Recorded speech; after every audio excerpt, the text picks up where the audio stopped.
Welcome to the Lazy Girl Library, the podcast where reading is a pleasure and captivating adventures happen from the comfort of your couch. I'm your host, Darby. And I'm Michaela. And if you've ever spent more time rearranging your bookshelf than your priorities, then you, my friend, are in the right place. Hello, Darby. Hey, Michaela. Welcome back, listeners. We're so happy you're here. This is our book talk for the month of March. We read The Women by Kristin Hannah. Oh, yeah. Our girl, Kristin. I love her. Before we get into the book, let's do a little life check-in. What are our 5 stars and 1 star for the month?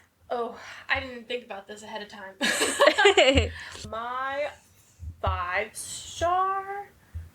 I've been really good about taking time in the mornings when I've been home, when I work from home or on the weekends to sit out on my patio and enjoy the nice weather that we're having right now. That's good. My tea, do a little morning meditation for myself. No, that's good. Get into a good mindset. I've been very, very intentional with it, and regardless of how stressed I am, then I always make sure I take that little time to start the day off right.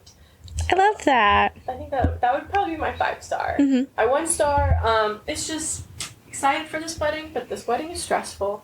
Lots going on, taking up a lot of my time, energy, mind space. So that's just kind of been all-consuming in my life, and I'm excited, but it's also stressful. Yeah, wedding planning can kind of be a full-time job sometimes. Yeah, so. It's been intense. So, but we're working through it, and a thing that keeps me going is that I just keep thinking about the day. Yep. And how it's going to be amazing and perfect and everything will be great. It is. And, I mean, you can't stop it. You're locked in. It's going to happen. Yeah. So, and it's going to be great. Yeah. What about you? All right, 5-star, probably. We had a big work event on Thursday, and it went really well, and I got to lead it. So it's been something that I've been working on for a long time, and we, exceeded goals and had,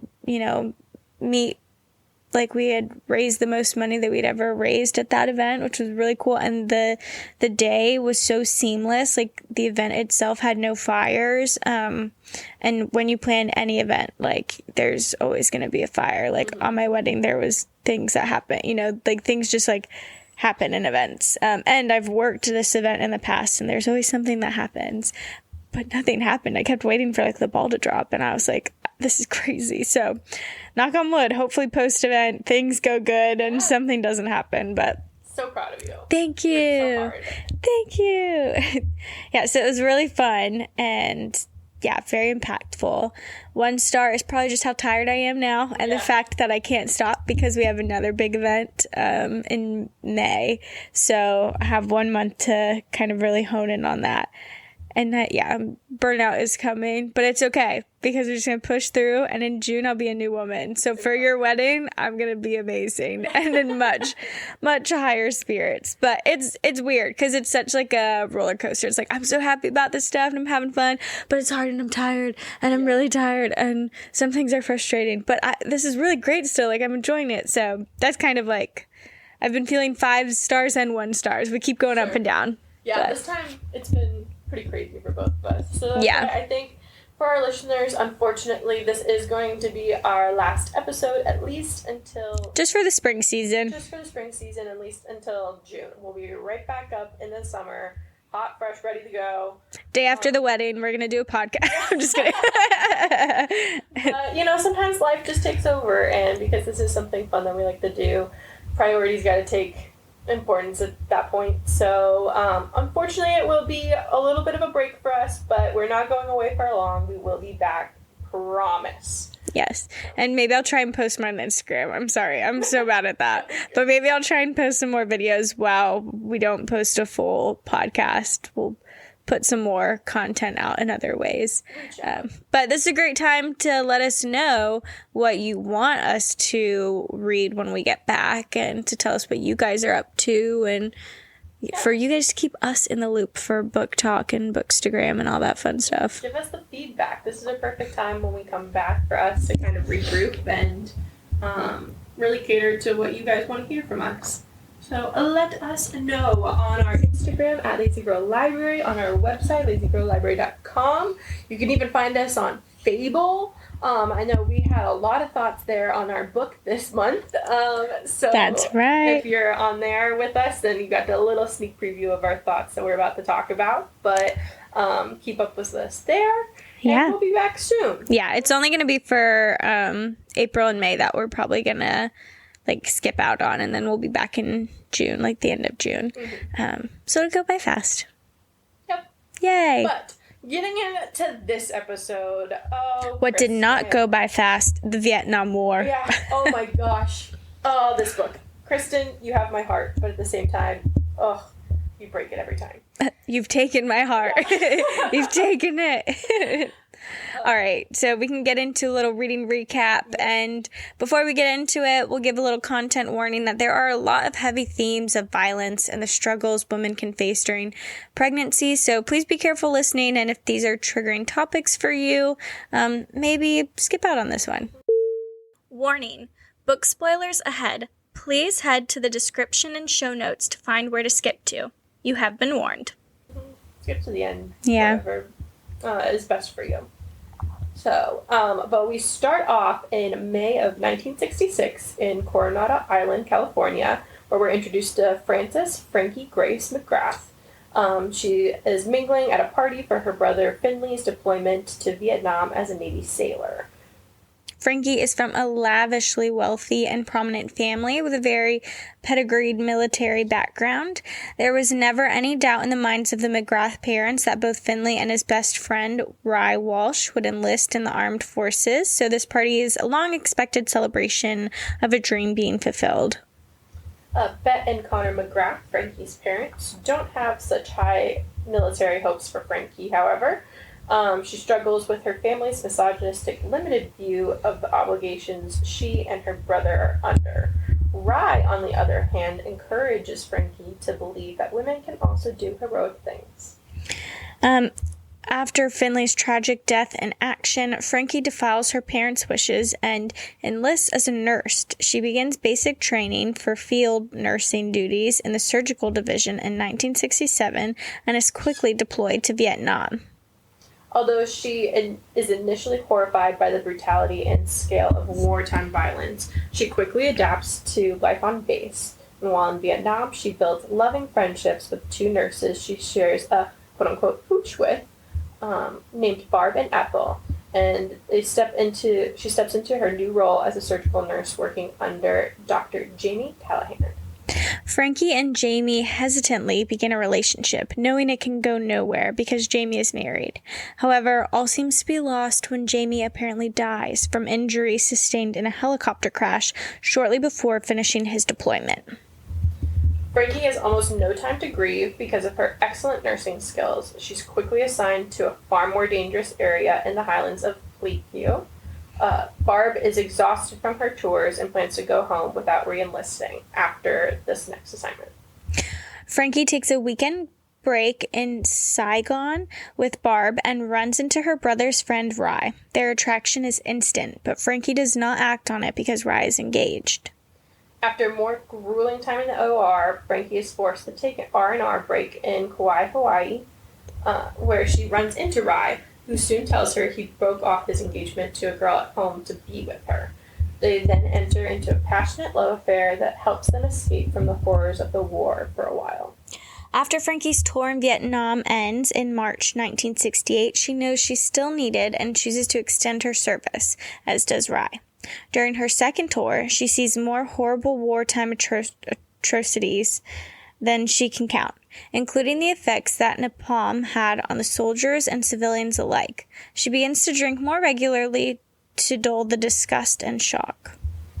In March of 1969, Frankie returns to California after a riotous party celebrating the end of her second tour.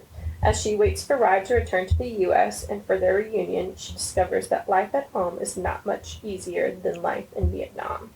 The U.S. is erupting in anti-war protest, and instead of being seen as a hero, many think of Frankie and the veterans like her as villains. She learns that her parents are ashamed of her service and had lied about where she had gone to their well-heeled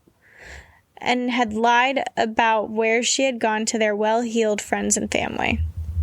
Frankie has terrible reoccurring nightmares about the violence in Vietnam and isolates herself from her former friends. Things only get worse when she finds out from Rai's father that Rai had been killed in Vietnam. To add insult to injury, his remains are unrecoverably damaged, so there's no memorial service. His death devastates Frankie, and she loses her temporary job at the local hospital. Because she wasn't actively involved in combat, the VA also denies her mental or medical health care. Feeling like everyone despises her, Frankie turns to Barb and Ethel for help. Ethel offers her a place at her father's farmhouse, giving Frankie room to plan what's next and to adjust to her new, lonely life without Rai. The narrative shifts towards April in 1971 in Virginia, where Frankie, who's now 25, has picked up the threads of her former life.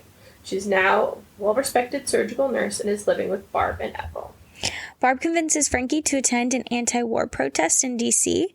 Frankie receives news that her mother has had a stroke and her father is struggling to cope. She returns home to Coronado and partially reconciles with her parents. Frankie then joins a group focused on bringing home prisoners of war and starts a relationship with a man named Henry Acevedo, an anti-war psychiatrist who supports and shows very persistent interest in her. She becomes pregnant quickly, and they agree to marry to the relief of Frankie's parents. Things go steeply downhill, however, when Frankie learns that Rai was not killed in combat but returned to the U.S. as a former POW, prisoner of war, and has a wife and child. He was never engaged, but married and told no one. Frankie is so shocked that she miscarries and decides to end her relationship with Henry because it's only making her feel worse. Throughout this period, she's been relying on mood-altering pills to regulate her PTSD, but after breaking things off with Henry, she begins to take more and more and drink daily. She spirals into full-blown addiction. Unsurprisingly, this has a negative impact on both her professional and personal life, and she's fired from her nursing job at the hospital. Rai comes to see her, and despite her initial fury, she can't resist beginning a new relationship with him. He promises he'll leave his wife for her repeatedly, but never actually does. Frankie is willing to live in hope until she discovers that Rai's wife is pregnant with their second child. Once again, he has utterly deceived her. She's miserable and overwhelmed, and in her despair, overdoses on pills. Frankie's parents and a few remaining friends have been very concerned about her since she returned from Vietnam, but this is the final straw. Henry runs a treatment program at the local hospital where they push for her to be admitted. Henry explains to Frankie that she has PTSD from her service in Vietnam, and that it's the reason for her nightmares and the root of her addictions. Frankie still feels like no one understands what she did in Vietnam. When Frankie finishes recovery, she resolves to start completely afresh, away from Coronado and her past life. She buys a run-down farmhouse in Montana just outside Missoula. She has a vision for how she can help other former nurses like herself deal with the aftermath of Vietnam. She collaborates with Donna, another nurse with PTSD, to transform the property into a sanctuary for female Vietnam veterans called the Last Best Place. It's a success, and women from all over the country come to recover and to live in community. The book concludes as Frankie attends the unveiling of the Vietnam War Memorial in Washington, D.C.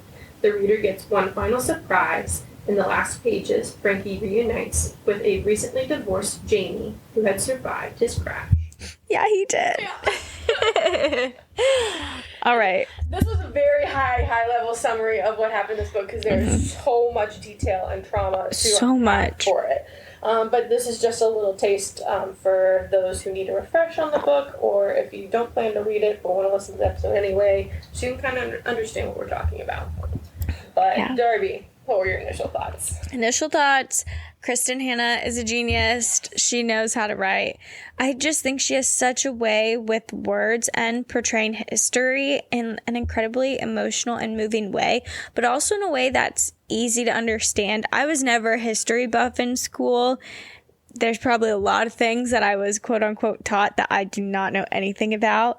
And so it was very eye-opening again to learn about history, and she just made it so easy to understand. Mm-hmm. It was just, she's great. Yeah. She's so great. I couldn't agree more. Like, it's like what a painfully beautiful story. It truly puts into perspective the trauma that the Vietnam War caused for so many, but especially the women, in very different ways than like most wars in history. And like you said, like I like history, and growing up I knew a lot, and like you hear about these things and you know a lot of the struggles that Vietnam veterans had coming back from the war, generically speaking at least, or in my case, but to hear it from a new perspective, and B, in the level of detail to where you can truly feel for them. Oh my gosh, it gave me such a new perspective. And the tone of the book really helped you to feel like Frankie's feelings with her, which Kristin does so well. Yeah, I think that's one of the biggest differences in why, like, her writing of historical fiction is so, like, hits home so much more, is because you have that emotional tie. Like, when you're reading from history books, you're not, like, connecting with them in any way, because it's so high level of overview of what happens, and she just really makes it personal. It gives it, like, an out-of-body experience where you feel like you're almost, like, Frankie in the story, which helps you, connect to it in such a real way. Yeah, it was great. What do you think your favorite part was of the book? I loved the sisterhood that Frankie had with Barb and Ethel.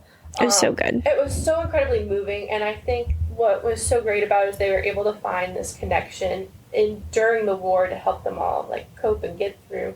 But I loved how it transcended the war, and they really kept in touch and, like, were able to help each other out even when they came back home, because it's so easy to, like, move on or, like, get caught up in your own life, especially because they're in such different parts of the country. But as soon as, like, Frankie needed them, Barb and Ethel were there in an instant to be there for her, and, like, vice versa. Even when, like, they didn't know they needed each other, they were there for each other. And despite, like, everything, like, all the different things that are going on in their life, like Ethel starting a family and Barb, you know, being part of these political movements, like, but they're always willing to drop it all to be there for each other. I loved that. Yeah, their relationship was, like, my favorite relationship out of all the different characters. That was great.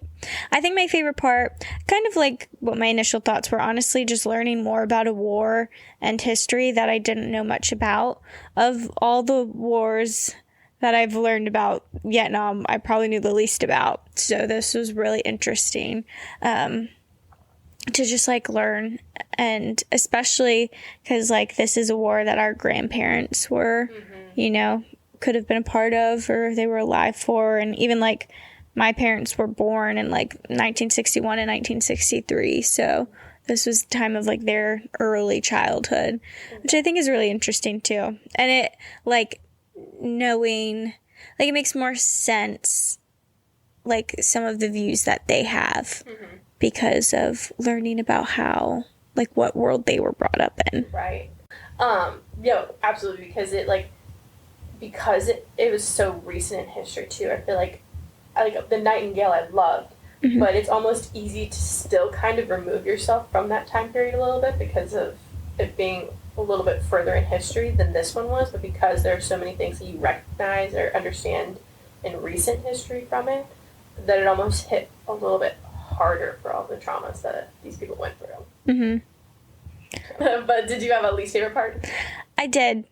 Honestly, it was, like, a lot of men and a lot of male relationships, but it also, like, made sense. So I understand, like, why there were different men, because, like that's just how life went, you know? Like, she had her morals, so she wasn't going to get with Jamie in the war because he was married, but then she learned how fast that things can change, and she should have said her feelings to him and pursued stuff.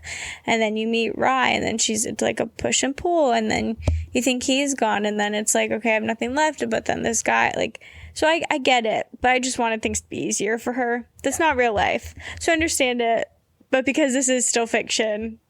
If I'm not liking anything, it's like I wish that it could have been easier for her, and then she just kind of had one guy or two. 3 was, like, just, like, one too many. Yeah. I don't know. No, I get that. I'm just kind of similar. I know it was really intentional, and it's what makes Kristin's writing, like, so incredible. Yeah, like, it made sense. Yeah, absolutely. But, yeah, it's just, like, my least favorite was, like, how long it took Frankie to finally find peace. Yeah. It's heartbreaking to hear, and, like, all of the, like, constant, you know, trying to help people But then, like, getting caught up in these, like, love triangle things, but then never being able to truly, like, pursue anything and having, you know, that love lost. But then also, like, her coming home and trying to find that help from people.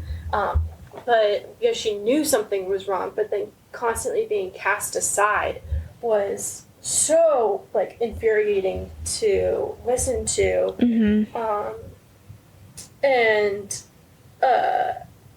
I also kept waiting for, like, at the end, too, for, like, the men that she saved during that time period to, like, pop up again, like, when she was home at some point, to give her some sort of, like, if she's not finding relief within, like, love and, like, the comfort of relationships, at least, like, knowing that, like, what she was recognized by these people that she did save and, like, she did a good thing. But then that never really happened either. Yeah, she got, like, the one at the end. Yeah. I was like, oh, it just, it was just heartbreaking, really. Yeah. I understand it, and you needed it, but it just... And that was real life, you know? The U.S. is a big country, so it's not like you are going to run into people that you served, and whether they'd recognize you, too, it's so different.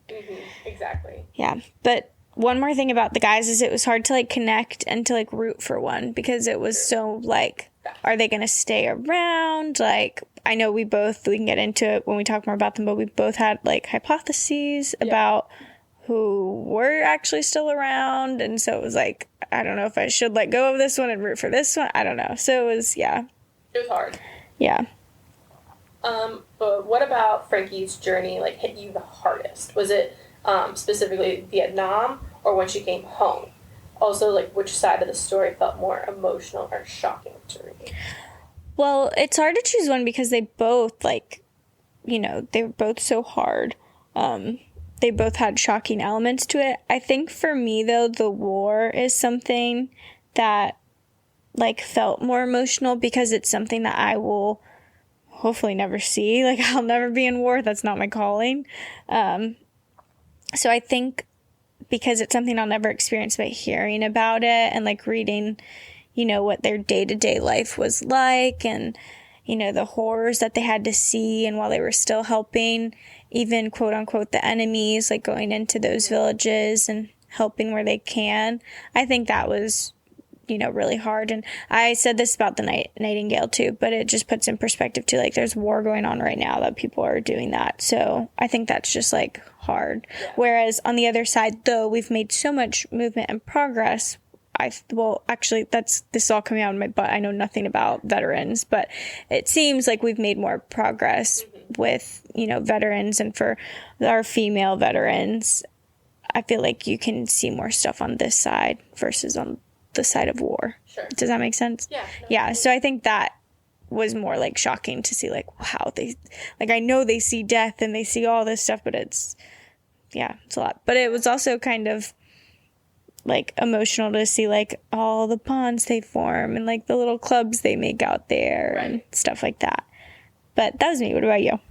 I definitely agree. Like, both parts were really difficult to get through, but I think the aftermath of being at home was what hit me harder. And I think it's because almost, like, the war was really gruesome to read it and hard to read at times.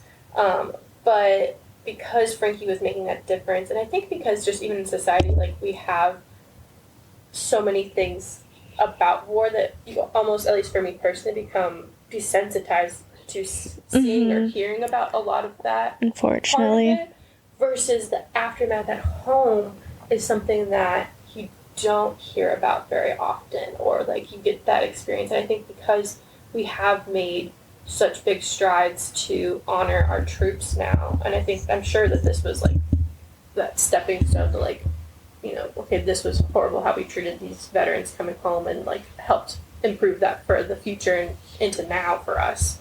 But seeing, like, the opposite side coming from a military family, like, we have so many things to help honor and, like, help our troops when they're coming back. Not to say that it's perfect, they still have a lot of things to improve, but compared to this time period, at least, it was really hard to hear about the struggles that she's going through, and, like, all of these veterans that were going through, when it should be, like, the reprieve from all the horrors.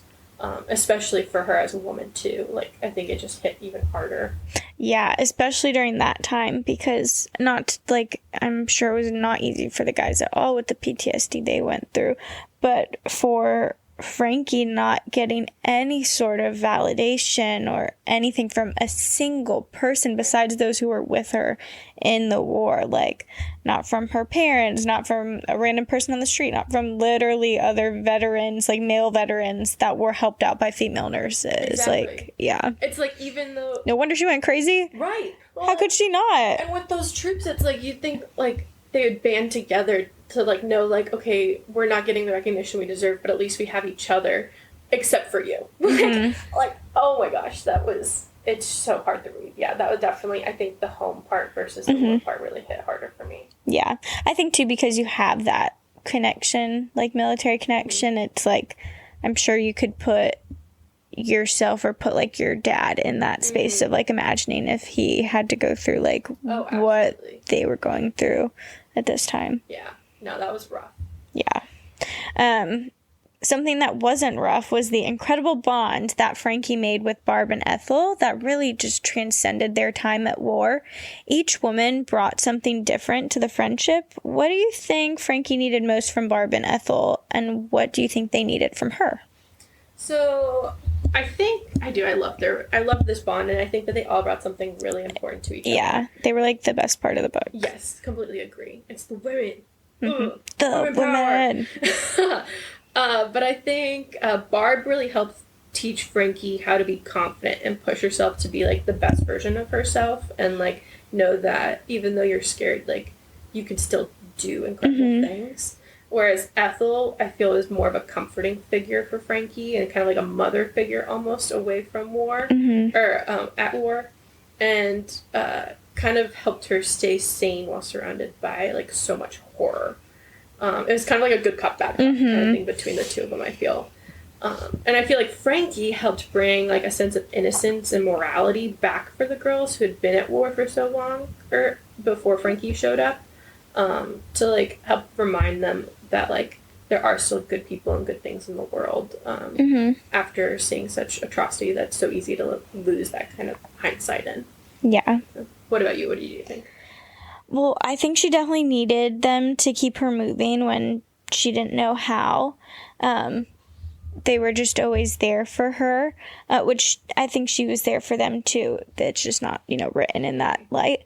I think Ethel was a big support system for her in the beginning of the war and helping to get her, like, acclimated and, like, helping to ease her into it, coming from, like being able to see each other. Like, even though Ethel grew up on a farm and stuff, they both were still, like they were both white and they both kind of understood in that time period, whereas Barb, I think, helped her grow so much and taught her about so many things and the importance of justice being one of them, and I think broadened her horizon because Frankie came from such, elite, privileged community that was very prideful of their country and of what their families have been able to do, and so I think Barb really helped her to grow and not stay so innocent, but in a good way, No, you're so right. Yeah, so I feel like they touched on Barb's relationship with her a little more than Ethel's relationship. I feel like there was more, like, scenes of them together.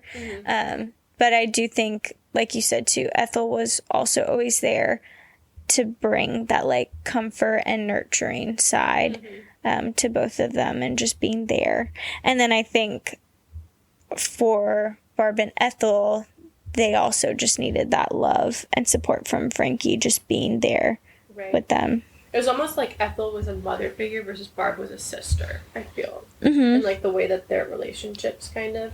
Because, like, Ethel was there as, like, comfort and, like, to help through things, but wasn't necessarily as close as Barb and Frankie were in that sisterhood and that bond that they truly, like, kind of grew more. Yeah. So, yeah. But their friendship was so powerful. Like, the friendship scenes made me cry, where, like, those scenes made me tear up more so than almost any other scenes. Were like when they came to her and it was like they're here for her. Right. I was like, oh, she needed them. Yeah. So those were good. Yeah. All right. Okay, but now to talk about the boys. Jamie and Rye were both important to Frankie in totally different ways. What were your initial feelings for each of the men when they were first introduced, and how did they change as the story progressed? It's kind of funny because when I first met Rye, when they meet in like the house and he's like, women can be heroes, I'm like, okay, Rye, like I like him. And then when we were reintroduced to him back in the war, I was like, why is he back here? I was like, I didn't love it. And I really was never fully bought into their relationship. Especially because when I met Jamie for the first time in the book, when he was like hugging her, I was like, okay, don't touch her, like that, you're being kind of weird. Like I didn't fully trust him, but really quickly flipped and grew to like love him. And I always held on hope. Like that was my big hypothesis. When he was gone, I was like, he's not gone. I was like, he's coming back. Yeah. I was like, especially after reading The Nightingale, I was like, he's coming back. Yeah. So, but it did, she introduced so many guys that it did throw me for a loop of like, I didn't know who was Endgame, but I was super hopeful that Jamie would be Endgame. And for Rye, I was never like, yeah, I don't know. In the, like I said in the beginning, I was like, yes, but after Jamie had been introduced, I like really just pushed him to the side and could never like it just didn't feel right, like sure. That gut feeling. And then I know this isn't in the question, I never liked Henry. I thought he was such a great friend, but I don't necessarily think they needed the relationship to be able to get across like what it was. I completely agree. It definitely added another dimension, but that was like the one too many. I was like, we don't need this. Yeah. Anyway, what about you? No, I completely agree. I think that the two men and the way that they were written really showcase Kristin's like way with storytelling so beautifully. Because I feel like Jamie, the way that he was written in his relationship with Frankie, I'm going off script off my notes because I have feelings. Yeah. Go off script. Go with your heart. I took the time writing all this out. Like, no, we're just gonna go. With Jamie, she is like I could almost see through the facade, like when we first met him, like you could tell like he was meant to be like the charmer, everything's good, whatever, but you could tell the way that she wrote him, like that there were deeper feelings, it was softer, it was more intimate, and like even his relationship with Frankie growing through their friendship, and like that love that they truly had, but Frankie refusing. Like, and pushing her in work too. Yes. Like he never let his feelings of lust overtake his relationship and what he thought was best for Frankie. And like he respected Frankie's like choices and decisions. Yeah. Obviously you knew it was hard on him, but like he still was a great friend and, like you said, pushed her to be her best and to do these things. And you could see just like the shared like bond and like the sadness that he held to, and how they were just like there to be like a soft comfort for each other, which was devastating when he left. I definitely thought he was going to come back at some point too because of the rock. Tear. Yeah. But then with Rye, I liked him in the house, like you said, but I completely forgot about him until he was introduced again. And when he was, I was like, oh, I don't like this. Yeah. And then it's the writing, because the way that Kristin wrote him was very intense and very like he was all of a sudden latched onto Frankie and like almost possessive in a way. That really kind of foreshadowed that, seeing Frankie more as like an object to hold, a person to care for. And so I never liked Ryan. I was like, we don't like this. And when he did, then Frankie found out he died. I'm like, he didn't. He's gonna come back. He was probably a POV or a POW, and he's coming back. I thought that too, but if you read on our Fable, Michaela quickly thought onto the fact of like that he still had a wife. I did not think that at first. As we got closer, I was like, I like the thought. No, actually, I don't even think the thought crossed my mind until like the plane scene, and then I was like, you little twerp. But you caught onto that. I knew he would come back, but I didn't know that he would come back with a wife. It was just the way that he was so intent on the word engagement You know, like, I didn't you even. know, like, I promise I'm not engaged, where there's no engagement kind of thing. I was like, but what if there's a wife, though? And then, yeah, on the plane scene when he's like, I have something to tell you, I was like, oh, yeah, no, there's somebody, because she was talking about going home and starting a family together, and you could tell he wasn't about that, because he had one already. So, yeah. No, we did not like Rye. No. That was hard. I mean, I'm sure he goes through his own stuff, but... Sure.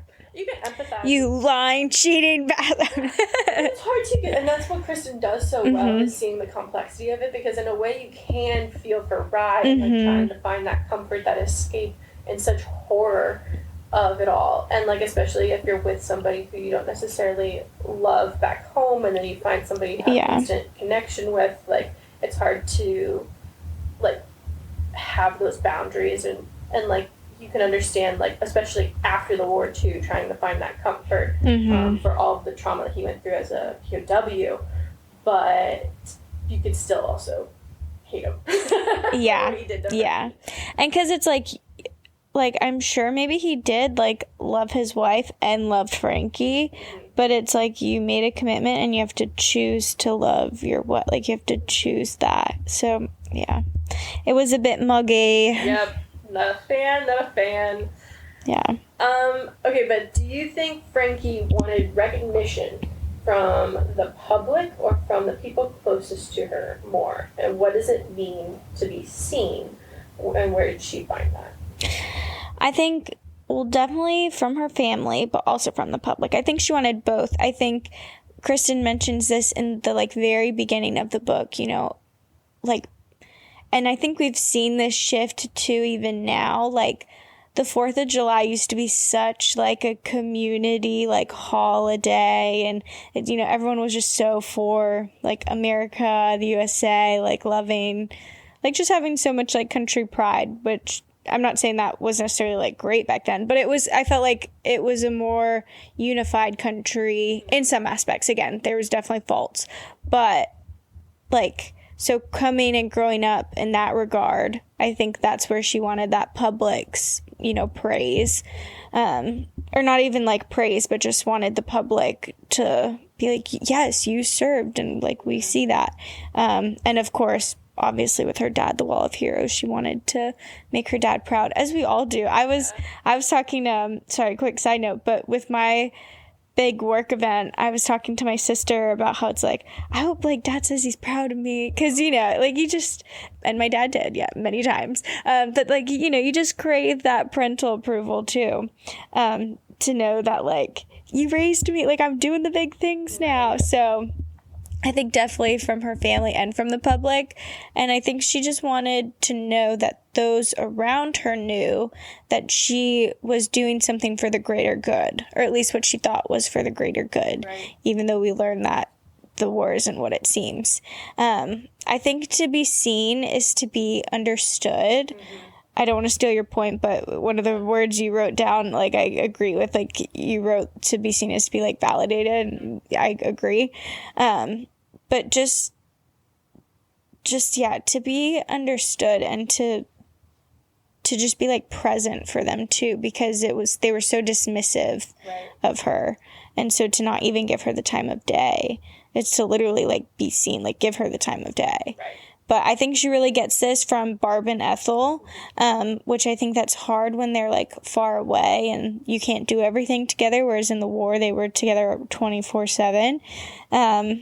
I think write letters too, like, it's not even like now where it's like extra FaceTime kind of thing. Yeah, I think she, throughout the book, she gets it a little bit from the intimate relationship she has with each of the men, but again, it's, like, not enough, and you can't put your happiness or your validation in another person. You have to be able to find it within yourself.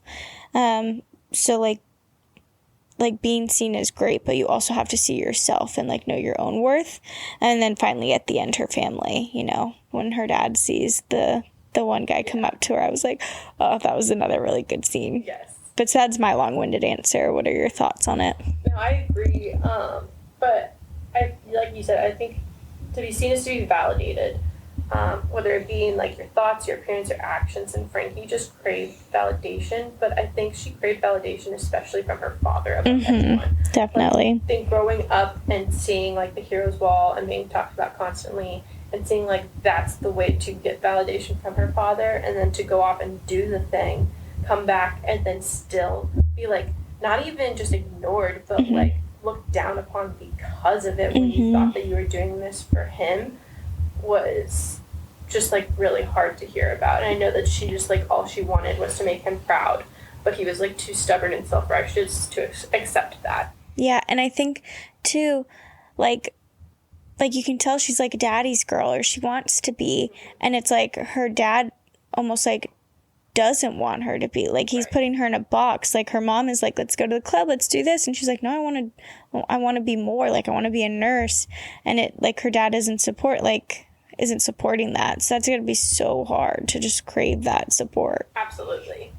And like I'm glad she finally got that in the end from him, like when the veteran at the memorial service came up to her and like thanked her for what she did during the war, and like it finally hit the dad.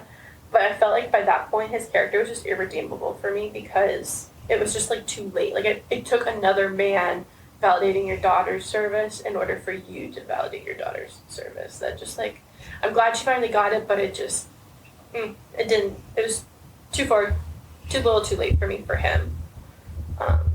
But I think that Frankie also was just so caught up in living for everyone else within that she didn't find the validation she craved until she could see her true self and accept who she was. That she wasn't like the daughter that her mom was trying to make her, and these, women. But then she tried to do the whole thing for her dad, but then that didn't work out, and she's constantly just trying to live up to other people's expectations. So when she was finally able to validate, like, I did this, I'm proud of myself and all I accomplished, I think that's when she found her peace and was able to, like, validate herself in that way. Yeah, and she really was such, like a servant leader. I feel like that was a really big quality of hers, and that was, like, her life's purpose, because she wanted to, like, serve in the war, and then she finds peace when she's serving other women and helping them know, like, that they've made a difference. So I think that was cool too. Yeah, just absolutely. like realizing that. Frankie and the other nurses served right in the middle of the war, but were treated like they didn't exist when they got home.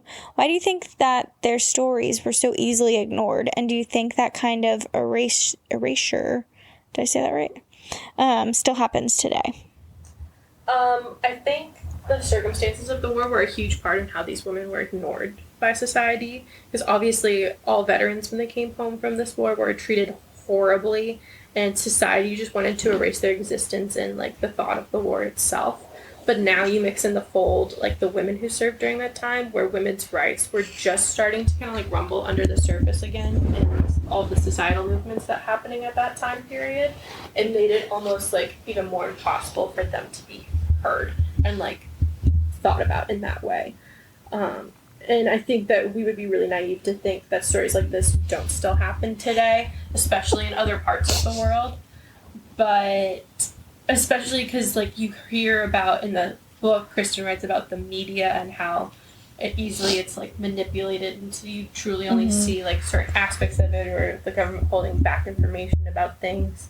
And now with the media having grown exponentially since then, their trustworthiness, I think, from that time period has also decreased a lot, which I'm sure there are many stories that have yet to be, like, heard that are still in the making from that we just don't get, unfortunately, but hopefully we will get to hear. Yeah, I agree with you. I think part of it, like you said, was due to, like, the time and the fact that women had less rights. They also were the minority in the war, so I think it was easier to, like, quiet them, and just they were just overpowered by the masses. I think it unfortunately definitely happens today. But I also don't think it's with malicious intent. Like, sometimes I think people are just so selfishly minded. You know, we're all living in our own world and for ourselves. So I don't think a lot of the guys in the wars meant to make those women feel bad. Rather, they were, like, you know, only thinking of themselves, which I'm not saying is okay, but I don't think they just needed to learn. Like, they just didn't know, that's a great point. And I think today there's so much content and so many bad things in the world that it's not like they're trying to erase it, that things aren't happening, but it's rather they're covering so many bad things that are happening that it's like you can't keep up with it all. Yeah, so I think that is something big that happens now too. And also too, it's almost like from the other side of that, with so many things happening, you kind of become numb and you just stop paying attention because there's always something bad going on that you're not even paying attention to the bad things anymore because you're just trying to get through life, which then doesn't help those stories be heard either. Yeah. No, that's a great point. Tough. And it is tough because, like, it is happening today. Yeah. No, I think it is. The part about this book being so much closer in history than the other one, and the fact that we know that things like this are still going on. There's just, like, injustice everywhere. Yeah, it gives you such an unsettling feeling reading this book. But I think that was kind of the point. So. Yeah. All right, well, we're skipping the question that we typically have here towards the end of our discussion of would you read another book by this author, because the answer is obviously yes. We've read one before, and I'm sure we will continue to. But to replace it with something new, I'm curious what scene stuck with you the most in this book? Like, what was the one that you couldn't stop thinking about later? Well, Jamie's scene with the departure from war, his helicopter scene, because I think it was the first time that she came face to face with the realities of losing someone in war.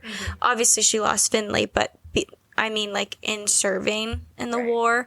And this seems like it was the first guy that maybe she even had these feelings for, because, she was a virgin and she just never pursued that prior to the war. So I think that was just like, so the grief she felt was so big there. Right.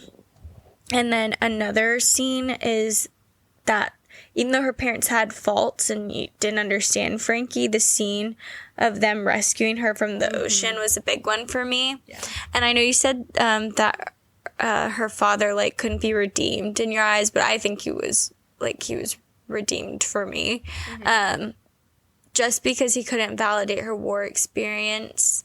Again, I don't think it was, like, malicious. It's just, like, he didn't know. Which, again, it doesn't make it okay, but just, like, it took him longer to learn. Sure. And you can tell, like, because this happens before they go to the memorial, and it's, like, he clearly has so much love for her.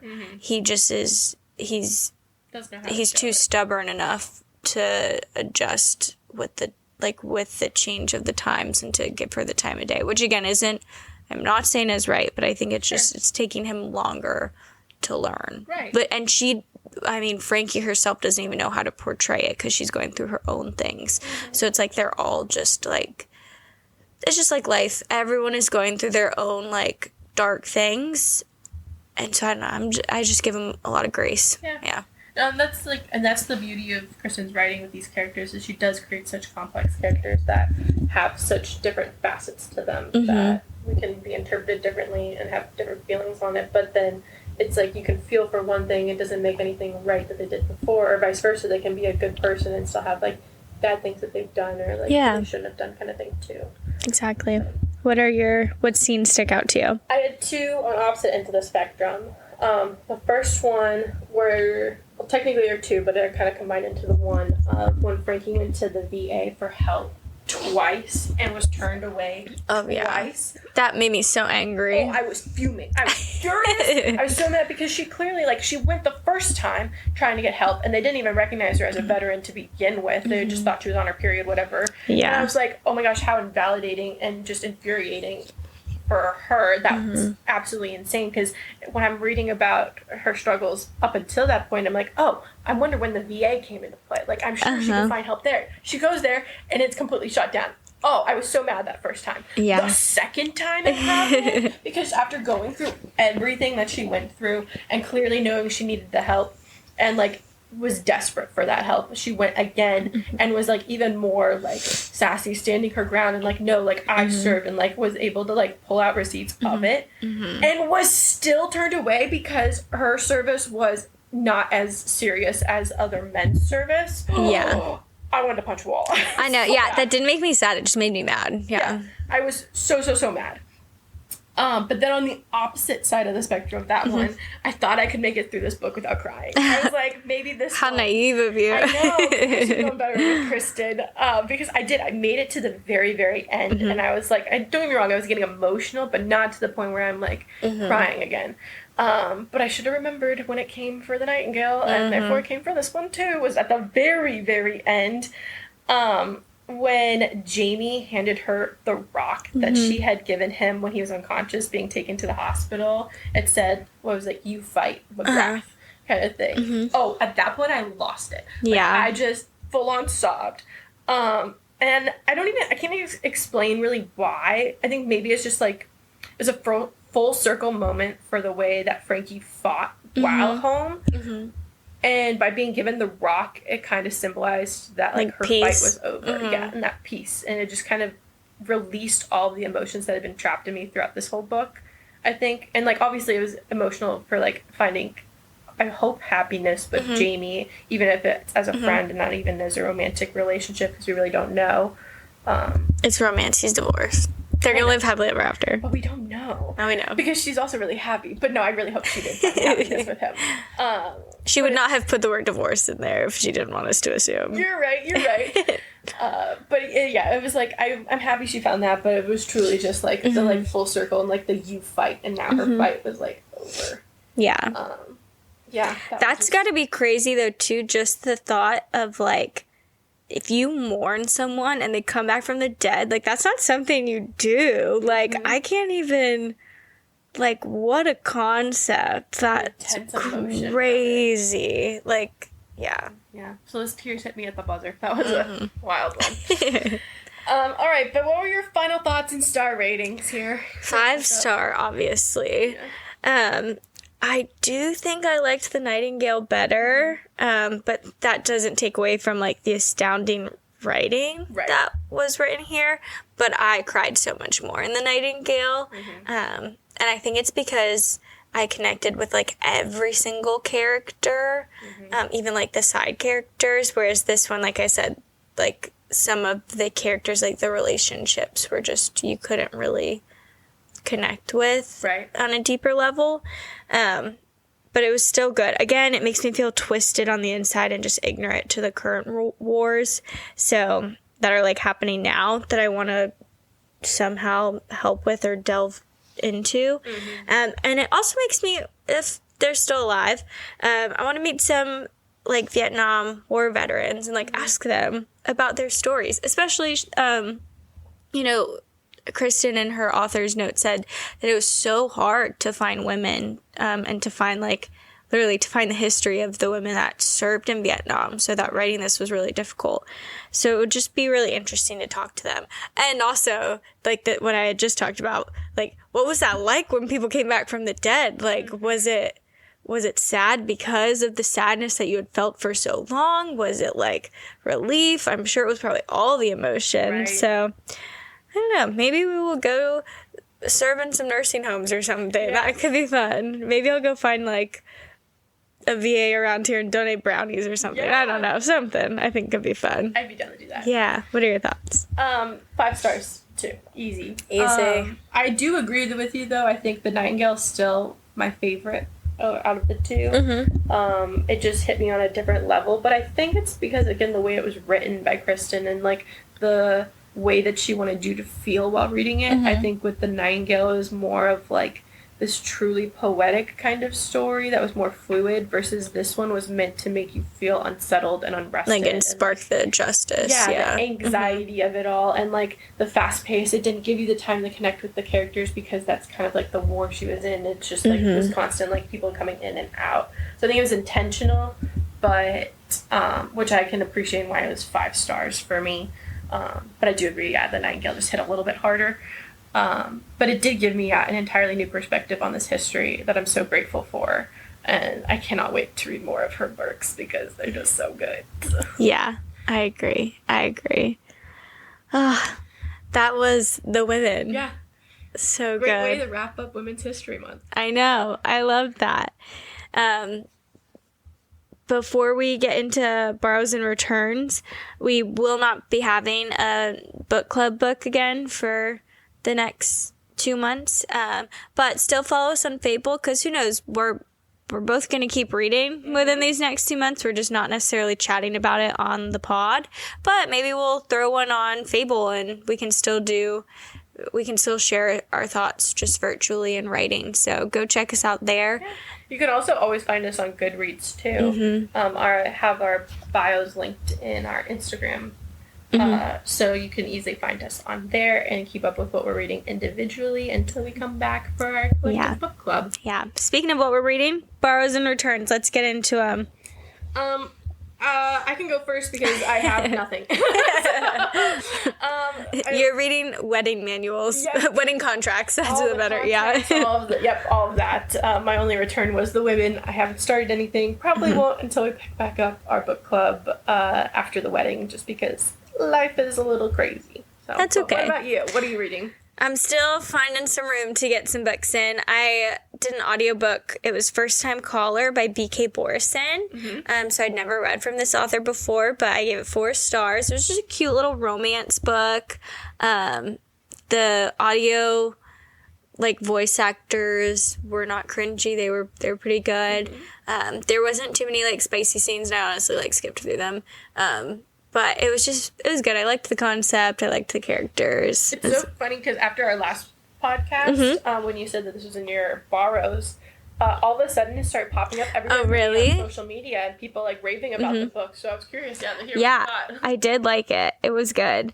And then borrows, I know it's been out for a hot second. Well, it really hasn't been out for long, but in the book world, I feel like it's been out for a while. Finally reading Onyx Storm by Rebecca Yarros. So I've seen mixed reviews. So I'm trying to take it with a grain of salt.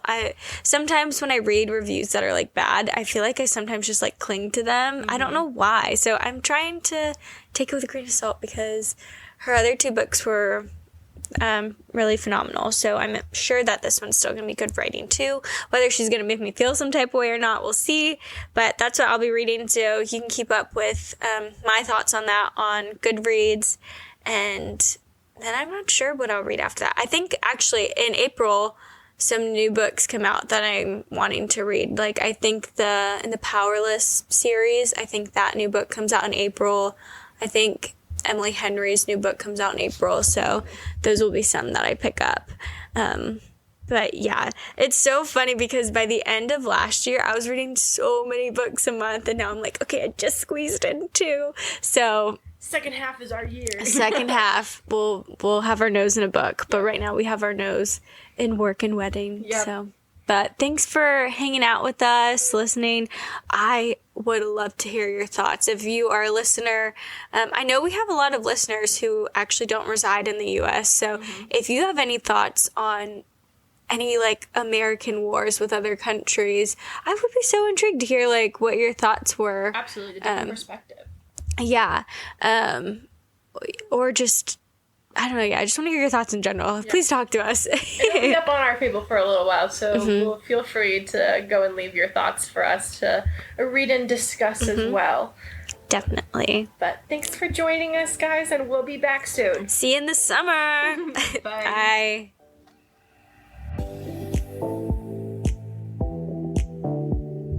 Well, dear listeners, we find ourselves at the end of another episode. And remember, the Lazy Girl Library is not just a podcast, it's a community. We absolutely love hearing from fellow book lovers, so don't forget to share your thoughts and your favorite reads with us on our social media. You can find us on Instagram at Lazy Girl Library. Make sure to check out our website, lazygirllibrary.com, your one-stop shop for all things Lazy Girl. Before we go, we want to take a moment to thank all of our wonderful listeners. Whether you're listening from your cozy bed, on your way to work, or anywhere in between, thank you for making us a part of your day and for being a part of our Lazy Girl family. So keep those pages turning, keep those imaginations flourishing, and remember, the best stories are yet to be discovered. Until next time, Stay lazy and happy reading.